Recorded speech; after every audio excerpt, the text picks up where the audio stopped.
Bonjour à tous et à tous, soyez les bienvenus dans cette nouvelle vidéo. Je vais vous parler aujourd'hui de flop e-commerce. C'est vraiment quelque chose qui me tient à cœur. Et pourquoi je fais cette vidéo? Tout simplement pour vous montrer qu'il ne suffit pas de disposer d'argent pour réussir. Et je vais vraiment essayer de vous montrer que quelque part, si vous faites mal les choses, il ne se passera rien pour vous. J'ai plutôt tendance à vous parler de choses comme cela, car je pars du principe que plutôt que vous faire voir la vie en rose, je préfère plutôt vous montrer tous les débords qu'on peut avoir avec une activité e-commerce. De cette manière, ça vous permettra d'y voir beaucoup plus clair. Et donc pour parler de cela, comme vous le savez, à l'époque, j'accompagnais des entreprises dans le développement de leur activité e-commerce et je me suis par moment associé dans des projets et pour le coup il y en a un qui semblait prometteur et pour le coup ça a été un total flop et il est bien de partager avec vous cette expérience parce que vous allez voir que il ne suffit vraiment pas de disposer d'argent pour pouvoir réussir et ça c'est vraiment l'objet de cette vidéo. C'est vraiment quelque chose qui me tient à cœur parce que longtemps quand j'avais pas d'argent je me suis dit si j'avais de l'argent je pourrais faire telle et telle chose, si j'avais de l'argent. Alors encore une fois avec le recul de plus de 15 ans et forcément vous comprenez des choses. Après, encore une fois, je pense qu'aujourd'hui, si vraiment j'avais beaucoup d'argent à dépenser, beaucoup de choses seraient possibles. Mais encore une fois, si vous faites les choses bêtement, vous allez tout perdre. Et pour le coup, cette histoire, on parlait un petit peu de la râpe à fromage. Et détrompez-vous parce qu'il y a beaucoup de gens qui disent la râpe à fromage c'est basique, mais si vous faites bien les choses, vous pouvez vous octroyer des revenus avec une râpe à fromage, mais encore faut-il travailler dessus et non pas le faire en mode entre guillemets un petit peu bourrin où je trouve le produit pas cher et je le vends. Non, ça marche pas du tout comme ça. Donc pour le coup, c'était donc là je reviens un petit peu à mes moutons et l'histoire est la suivante. Le client est une PME qui fait plusieurs millions d'euros de chiffre d'affaires annuel et pour le coup, à un moment donné, il a décidé de commercialiser ses produits en ligne via un site internet. À l'époque, il n'y avait pas trop encore Amazon, notamment en France. Et pour le coup, soit vous aviez un site e-commerce classique, soit vous ne faisiez pas grand-chose. Donc pour le coup, on a décidé de mettre en place un site e-commerce classique. Et la première des choses, c'est que quand vous êtes une PME, et encore une fois, c'est bien de vous parler de ça parce que vous allez comprendre que quand vous développez correctement, quand vous faites correctement les choses et que vous avez réussi à développer un produit, rien ne vous empêche d'essayer de le commercialiser vers des voies plus traditionnelles. Aujourd'hui, on a l'impression que tout se passe sur Internet. C'est vrai qu'il y a énormément de choses qui se passent sur Internet et je vous invite toujours à avoir ce raisonnement-là. Sauf que dans la vraie vie aussi, il se passe des choses et parfois, c'est bien plus facile que ça n'y paraît. La seule chose, encore une fois, c'est après ça c'est du cas par cas, mais selon vos ambitions, il faudra disposer d'un stock conséquent pour pouvoir livrer vos clients et après c'est toute une organisation et il faut aussi de la trésorerie. Mais là globalement, l'idée c'est de vous montrer que tiens, si vous dites si j'avais 500 000 euros devant moi pour me faire un super stock, etc. Et donc là dans l'idée, il y avait à peu près, c'est des collections, donc 2 fois par an, il y a à peu près 2000 articles, 2000 références par collection, ce qui fait 4000 annuels, c'est un chiffre approximatif, mais pour vous donner une idée, et pour le coup, ça représente une valorisation, hors prix de vente publique, mais une valorisation du stock, quand vous prenez un modèle de chaque, autour des 600 000 euros, c'est dire le poids du truc. Et donc pour le coup, en fait, qu'est-ce qui se passe quand vous avez un site internet? Vous avez envie de pouvoir proposer énormément de références aux clients, sauf que dans la vraie vie, d'une part, vous ne pouvez pas vous permettre d'immobiliser complètement ce stock pour le dédier uniquement à l'e-commerce, sauf si vous avez un budget marketing qui est monstrueux. Pourquoi? Tout simplement parce que vous n'allez pas générer des ventes rapidement et donc pour le coup, soit vous vous contentez de faire un mini stock et pour le coup ce mini stock vous allez tout mettre dessus pour essayer de faire en sorte que ça fonctionne, soit vous voulez proposer tout le catalogue et là pour le coup en fait il a fallu interfacer le logiciel de gestion avec le site e-commerce. À l'époque c'était sous Magento, donc pour le coup dans l'idée on exportait les données en CSV, on les réinterprétait et on les injectait toutes les heures dans la base de données du site de manière à avoir un stock le plus juste possible et éviter des erreurs. Et donc, qu'est-ce qui s'est passé? Vous imaginez bien que lorsque vous lancez un site internet, peanuts, personne ne vous connaît, vous n'avez pas de visite, il ne se passe rien. Et donc la première chose qui est bonne à savoir, c'est que lorsque vous voulez faire du SEO, et je vous parlerai, et peut-être même je pourrais vous proposer une formation dans le SEO, parce que j'ai énormément donné là-dedans.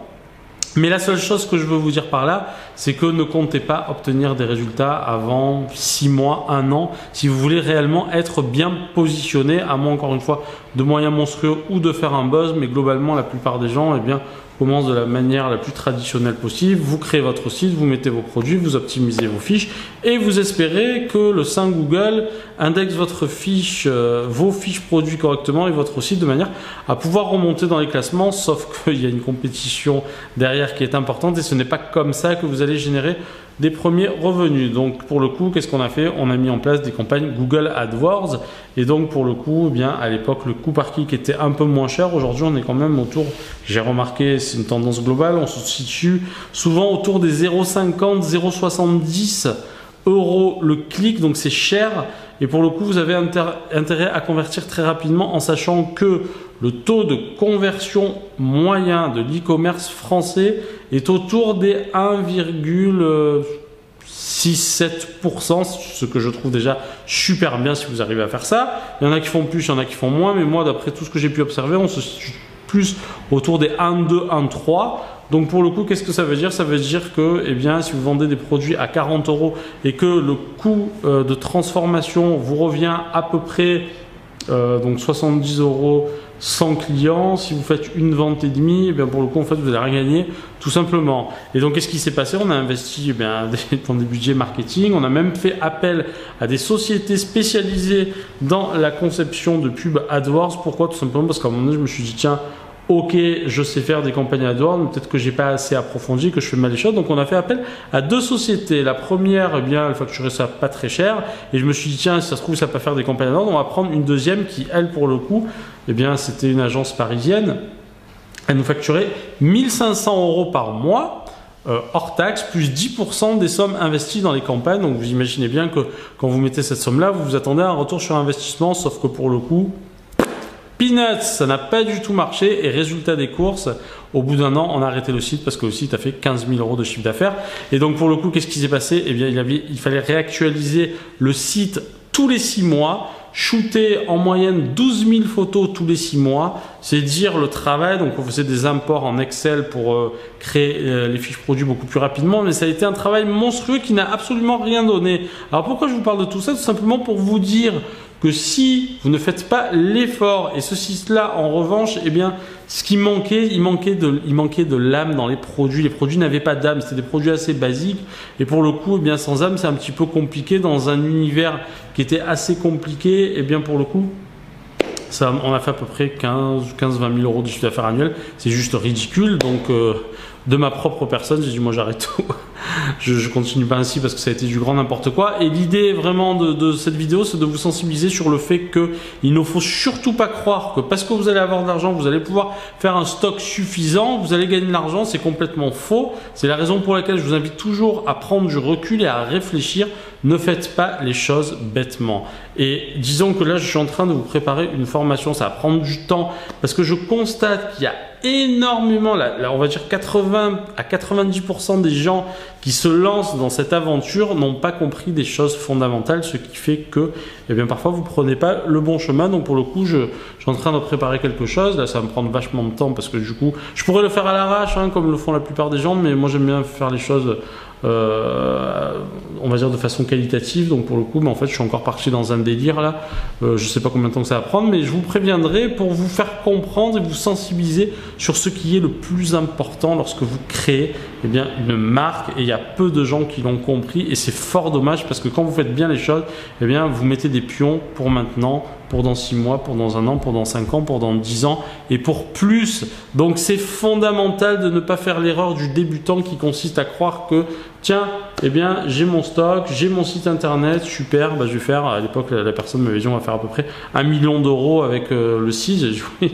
Dans la tête, je me suis dit, oui, bien sûr, mais en fait, pas du tout, je voulais pas le démotiver, mais c'est pas du tout comme ça que ça fonctionne. Malheureusement, ce serait bien trop facile, tout le monde montrait des tonnes de sites internet. Il faut savoir que, alors j'ai plus les chiffres en tête, mais à l'époque, déjà, on disait que 90 à 95% des sites internet n'étaient pas des sites d'e-commerce, n'étaient pas rentables.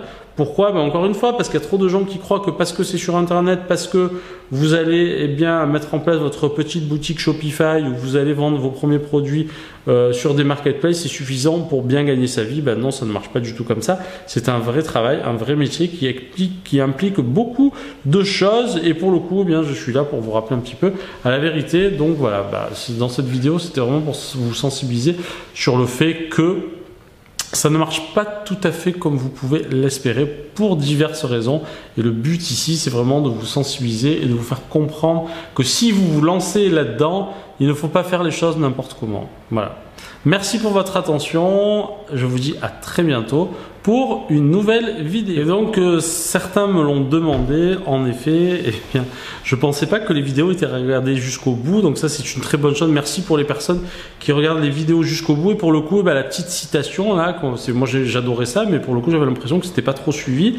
Donc, on relance les citations. Et pour le coup, là, je vous en ai trouvé une belle qui est de Léonard de Vinci. Et d'ailleurs, si vous ne connaissez pas Léonard de Vinci, je vous invite réellement à vous y intéresser, car il fait vraiment partie des personnes que j'admire. Et pour le coup, si vous vous intéressez un petit peu à sa biographie, vous allez voir le nombre de métiers qu'il a cumulé et le nombre de compétences qu'il avait, c'est juste hallucinant. Et pour le coup, eh bien, il y a une chose que je partage complètement et qui dit la chose suivante: il n'est aucune chose qui passe plus vite, il n'est aucune chose qui passe plus vite que les années. Et pour le coup, qu'est-ce que ça veut dire concrètement? Ça veut dire que eh bien, votre temps est limité.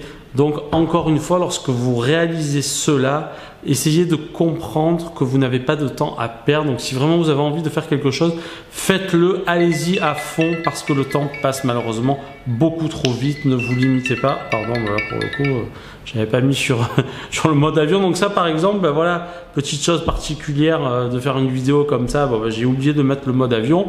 Et quand je travaille, systématiquement, je me mets en mode avion, parce que lorsque vous êtes lancé dans quelque chose et que vous êtes hyper concentré, ça peut vous bouffer toute l'énergie que vous avez mise. C'est juste pas possible. Donc pour le coup, ne gâchez surtout pas votre temps. Faites ce que vous avez dans les tripes. Vous ne savez pas de ce que demain soit fait. La vie est courte, mes chers amis, la vie est courte. Donc encore une fois, un miracle se produit à chaque seconde. Je le répéterai tellement souvent et c'est tellement vrai. Et peut-être qu'il y a des jeunes et des moins jeunes, mais quand vous commencez à prendre un petit peu d'âge, je n'ai pas dit que j'étais un vieillard, mais vous allez comprendre certaines choses.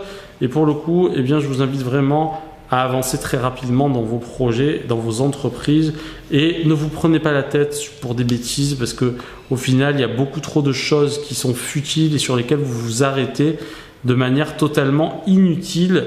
Et c'est fort dommage, parce que vous concentrez votre énergie non pas sur les choses qui ont de l'importance, mais parfois sur des choses auxquelles il ne faut prêter aucune considération, parce que vous allez quelque part vous miner l'esprit pour pas grand chose, et ce serait fort dommage. Donc merci pour votre attention, et pour ceux qui sont allés jusqu'à la fin de la vidéo, bravo, allez, à bientôt.